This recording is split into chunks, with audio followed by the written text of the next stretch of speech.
Baik, terima kasih Prof. Terima Gayus kasih, Prof. menyempatkan pagi ini dan juga Bang Bang Rasa Mala. Rasamala. Saya pertama ke Bang Rasa Mala. Bang Rasa Mala, klien Anda besok akan dijatuhi vonis oleh Majelis Hakim Pengadilan Negeri Jakarta Selatan. Bagaimana persiapan yang bersangkutan sendiri, terdakwa dan juga tim advokasi?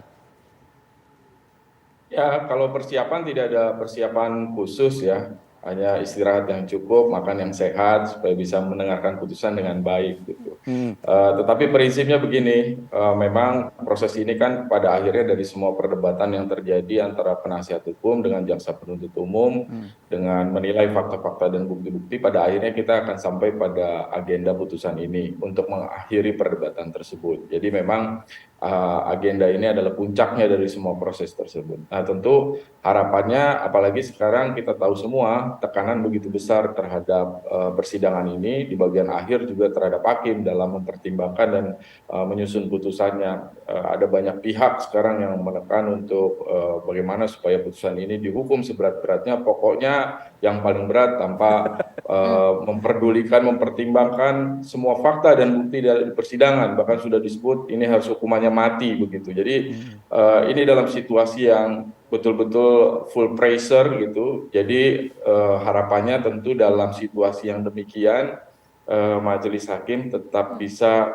berdiri secara independen ya, secara independen dengan bersandar pada bukti dan tidak meninggalkan keadilan bagi terdakwa. Karena bagaimanapun putusan ini nanti akan menentukan perjalanan hidup terdakwa, juga keluarganya, juga anak-anaknya yang akan terdampak atas putusan ini. Jadi semua harus dipertimbangkan dengan baik, dengan adil. Terdakwa ya tentu juga untuk masyarakat dan juga untuk korban tentu itu pasti, tetapi tidak boleh dikesampingkan untuk terdakwanya. Ini karena tekanan begitu besar sekali ini dari kemarin.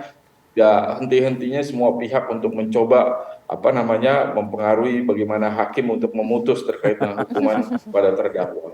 Oke, Bang Rasa Mala, saya juga ingin tahu sebetulnya kan tentu kan sebagai tim advokat begitu dari atau tim kuasa hukum dari Ferdy Sambo dan Putri Candrawati, tentu kan intens ya komunikasi, koordinasi, dan apa sebetulnya kondisi kejiwaan dua terdakwa saat ini mungkin dari hasil komunikasi koordinasi Anda dengan klien Sambo Anda dan Putri Candrawati. Ya, seperti saya sampaikan tadi, mereka juga tentu sadar bahwa ujung dari proses ini kan putusan pengadilan.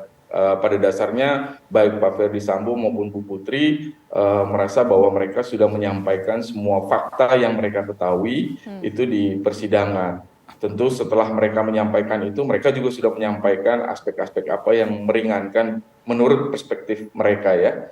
Dan pada akhirnya mereka sekarang ya lebih banyak berpasrah, lebih banyak berdoa lah supaya besok putusannya memang betul-betul bisa berkeadilan untuk mereka. Mereka lebih banyak berserah sekarang kepada Tuhan, juga tentu kepada dengan harapan yang tadi saya sampaikan kepada majelis hakim supaya bisa independen dan tetap mempertimbangkan keadilan bagi mereka. Itu sih secara prinsip. Artinya secara mental, secara fisik sudah siap ya untuk hadir di persidangan berdasarkan vonis esok hari klien Anda? Harus siap ya. Ini bukan siap tidak siap, ini harus siap, karena memang inilah ujungnya nanti. Walaupun nanti tentu dari putusan itu kita bisa mempelajari dan melihat tentu mereka berdua masih punya hak-hak juga untuk proses hukum yang lain ya. Itu.